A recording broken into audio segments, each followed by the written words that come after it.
안녕하세요. 초등학생 딸아이를 키우고 있는 40대 여성입니다. 어디서부터 어떻게 이야기를 풀어나가야 할지 원래 남에게 제 얘기를 잘하는 편이 아니라서요. 하지만 가슴이 너무 답답해서 이러다간 화병이라도 생길 것 같아 말주변이 없으면서도 한번 제 이야기를 해보려고 합니다. 두서가 없더라도 한번 들어주세요. 남편하고는 사내 커플이었어요. 남편이 저보다 3년 먼저 입사하였고 제가 입사했을 때 저를 많이 도와줬지요. 그리고 그렇게 2년 정도 같이 일하다가 남편이 먼저 한번 진지하게 만나보지 않겠냐고 물어왔는데 당시 남편은 여직원들 사이에서 꽤나 인기가 있는 편이었거든요. 그래서 좀 뭐랄까 의아하면서도 싫진 않대요. 아무튼 제가 일주일 고민해보고 대답해주겠다 했는데 남편이 결혼을 전제로 만나보고 싶은 거니 충분히 생각하고 얘기해달라는 거예요. 사실 사내 커플이라는 게 잘 사귀다 결혼까지 하게 되면 다행이지만 헤어지면 솔직히 여자가 손해잖아요.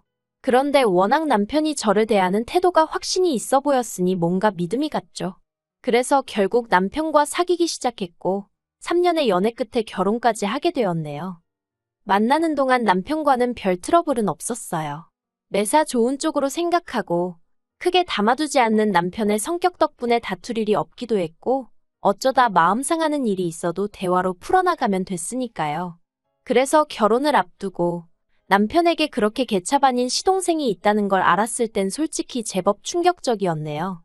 시동생은 남편과는 4살 차이로 저와는 동갑이었는데 그래서 그런가 절대로 형수님 소리를 안 했어요. 그리고 그쪽에서 형수님 소리를 안 하니 저도 똑같이 이름만 불렀거든요.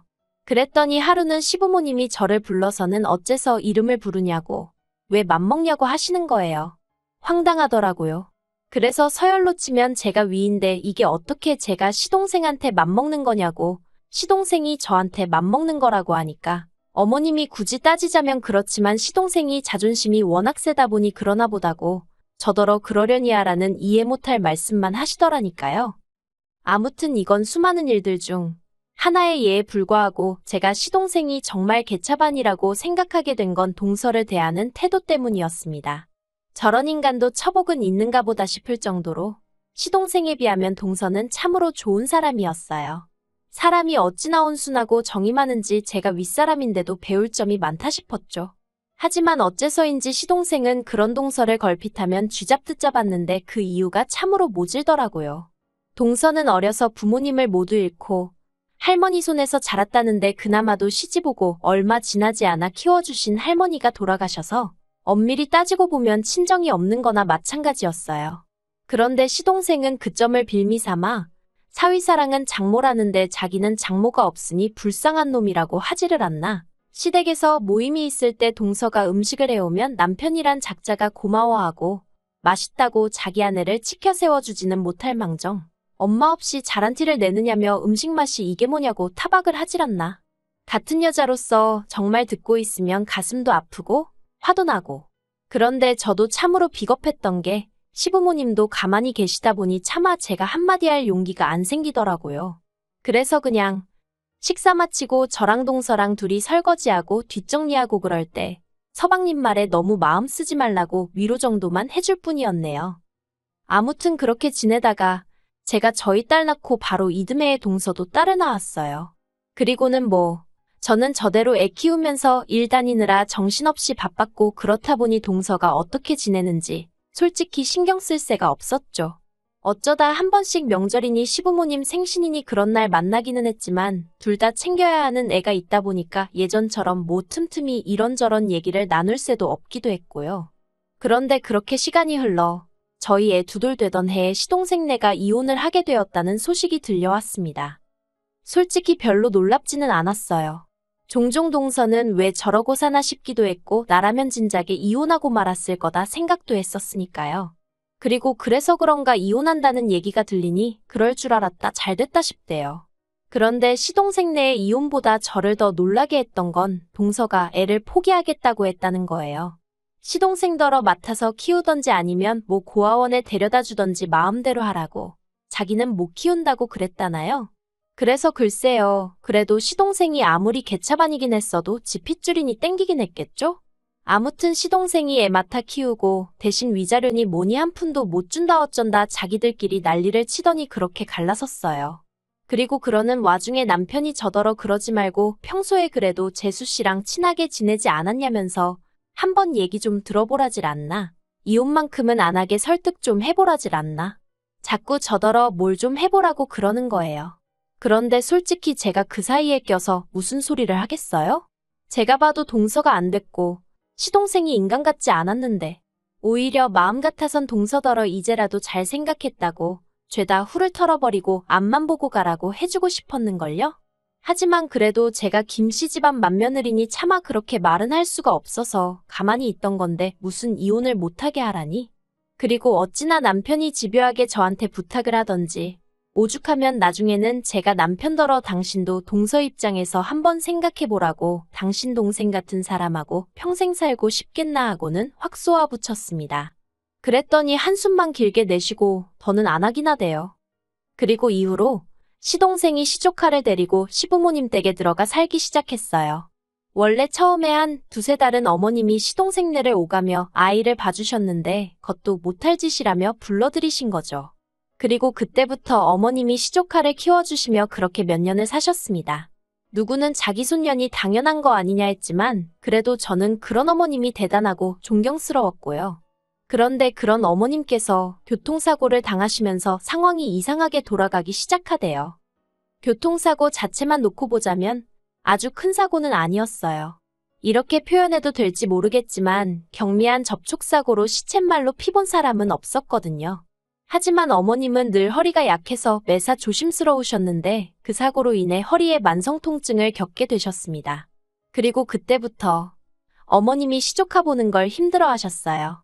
아무래도 애가 초등학교에 들어가면서 챙겨줘야 할 것도 많아졌는데 당신 몸이 안 따라주니 힘드셨던 게죠. 어머님에 비하면 한참 젊은 저도 아침에 정신없이 애 챙겨서 학교 보내고 출근하고 그러면 혼이 쏙 빠지는 것 같았으니까요. 한편 그 무렵 제가 일하는 부서가 개편이 되면서 애엄마 입장으로는 운 좋게 재택으로 근무를 할 수 있게 되었습니다. 사실 코로나 때 시험적으로 재택근무를 실행했었는데 회사에선 그게 비용적인 면에서 여러 가지로 이득이었던 모양이에요. 아무튼 뭐져야 집에서 조금이라도 아이를 챙길 수 있으니 다행이었죠. 그런데 저 말고도 제 재택근무를 반기는 이가 있었으니 그건 바로 어머님이셨습니다. 어머님과 통화를 하던 중 제가 별 생각 없이 2주 뒤부턴 이제 집에서 일을 하게 되었다 얘기라니 듣던 중 반가운 이야기라며 너무 잘 됐다고 정말 좋아하셨거든요. 그리고 그때만 하더라도 그런 어머님의 반응이 떨떠름하긴 했지만 저는 크게 의미를 두진 않았고요. 그런데 제 재택근무가 시작되기 하루 전날 어머님이 시조카를 데리고 저희 집에 오셨습니다. 어머님이 연락 없이 시조카를 데리고 저희 집에 오시는 건 흔한 일은 아니었지만 그래도 종종 있었던 일이었기에 그 자체가 크게 당황스럽지는 않았어요.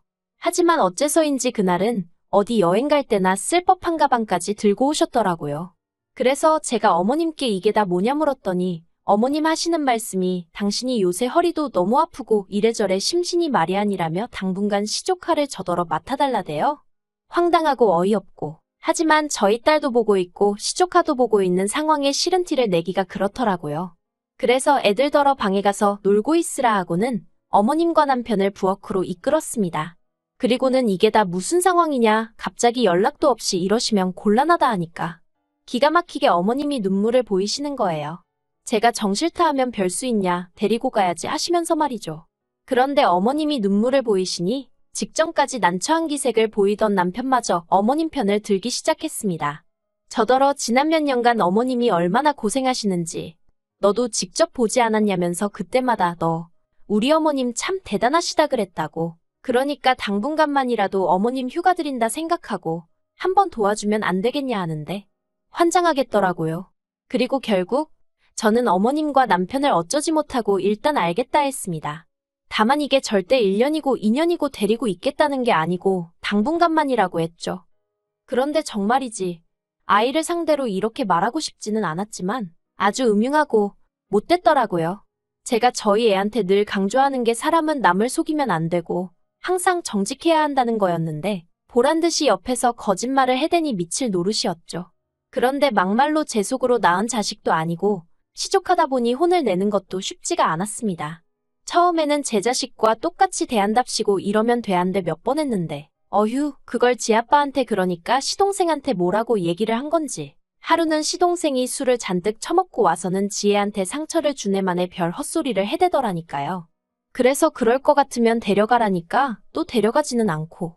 아무튼 무슨 이건 상전을 모시고 사는 것도 아니고 스트레스가 정말 이만저만이 아니었죠. 심지어 한 번은 제가 뻔히 보고 있는데 저희 딸 책이란 책은 다 끄집어내서 늘어놓더니 제가 얼른 치우라니까 저희 딸이 어질렀다는 거예요. 정말 어이가 없어서 제가 나를 뭘로 보고 저러나 싶은 게. 게다가 그뿐만이 아니었어요. 어머님 입장에선 그래도 어떻게 보면 저한테 막무가내로 시조카를 맡기신 거잖아요.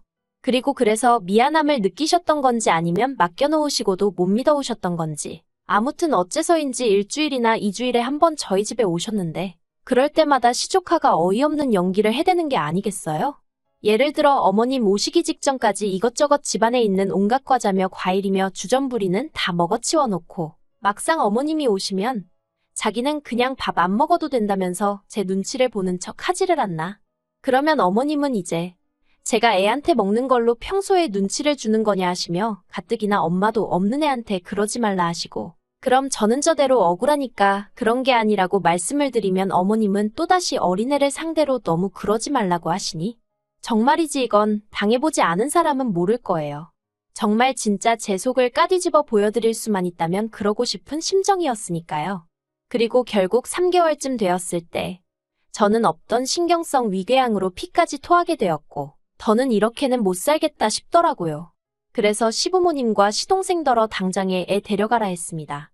그리고는 병원 진단서까지 꺼내 보이니 기껏 한다는 말이 너는 왜 이렇게 애가 예민하니 어쩌니 애 하나 휘어잡질 못하니. 어휴 그래도 뭐 결국엔 데려갔어요. 그래서 이제 다 끝났다. 난 자유다. 속으로 쾌재를 외쳤죠. 그런데 몇 달이 흘러 올해 초였습니다. 사실 저를 제외한 제 모든 친정 식구들은 미국에 있어요. 저도 학창 시절을 미국에서 보냈기 때문에 시민권이 있고요. 그런데 저희 남편이 이게 참 제 얼굴에 침 뱉기 같습니다만 남편이 막말로 뭣도 아니면서 자기가 뭐 한다고 다른 직원들을 대신해 회사를 상대로 총대를 메고 나섰다가 그만 일자리를 잃었어요. 아무튼 그러면서 졸지에 제가 외벌이가 되었는데 솔직히 눈앞이 깜깜하대요. 남편이나 저나 일하는 업계가 워낙 인맥을 중요시하고 입소문이 빠른 곳이다 보니 이직이 쉽지 않을 건 보나마나 뻔한 일이었으니까요. 그런데 이 얘기를 친정부모님께 하니 그러면 이참에 미국으로 너희도 들어와 하시는 겁니다. 와서 친정가족들이 하는 사업같이 하면서 여기에서 정착하면 되지 않냐고요. 그리고 솔직히 저로서는 그 제안이 싫지 않았어요. 아니, 오히려 어두운 터널에서 한 줄기 희망을 보는 기분이었달까요? 게다가 이야기를 전해들은 남편도 가타부타 따지는 것 없이 좋다 했으니 아, 역시 죽으라는 법은 없구나 싶었죠. 그런데 이 이야기를 전해 들으신 어머님께서 또 다시 무리한 부탁을 해오셨습니다. 시조카도 데려가라고요. 그리고 저는 이미 한번 호되게 당한 경험이 있으니 대번에 싫다고 거절했습니다. 어디 한두 달 놀러 가는 게 아니라 아예 정착해서 살 건데 시조카를 어떻게 데려가냐고 말도 안 된다고 했죠. 그랬더니 이번엔 시동생이 한다는 말이 자기가 실은 사귀는 여자가 생겼는데 그 여자는 이혼남은 괜찮지만 애는 못 키운다 한다면서 그렇다고 언제까지 나이 드신 어머님께 자식을 맡길 수도 없지 않냐며 여러 사람 살리는 셈치고 저더러 좀 도와달라대요. 그리고는 저희 딸은 미국에 가면 영어도 잘하게 되고 얼마나 좋겠냐며 자기 딸도 그 기회를 갖게 도와달라고요. 같은 부모로서 조금이라도 나은 환경에 애를 보내고 싶은 시동생 마음을 이해 못할 것은 아니었지만 그렇다고 해도 이건 뭐 얄팍한 동정심과 이해로 결정할 일이 아니었어요. 그래서 그 마음 이해는 하지만 안 된다 했습니다. 그런데 그랬더니 이제 아버님까지 등판을 하셔서는 너 하나만 참으면 나이 먹은 노인네들 숨 좀 돌리고 살 수 있고 불쌍한 네 시동생도 가정 꾸리고 지역마냥 살 수 있을 거고 엄마 없는 불쌍한 아영이도 기 좀 펴고 살게 될 거 아니냐며 어째서 맏며느리씩이나 되는 애가 그렇게 속이 좁냐고 화를 내시는 거예요. 그리고 다른 누구보다도 남편까지 이번 한 번만 어쩌고 하는데 이건 뭐 다들 나를 말려 죽이려고 작정을 했나 싶더라니까요. 그래서 남편더러 당신은 따라오지 말라고 했습니다. 그렇게 시동생하고 어머님이 불쌍해 죽겠으면 당신이 여기 남아서 시조카 키워주라고 했어요. 나는 내 딸만 데리고 미국에 가겠다고 했죠. 그랬더니 남편이 어떻게 자기가 시조카를 돌보냐며 펄쩍펄쩍 뛰었습니다. 그게 말이 되냐면서요.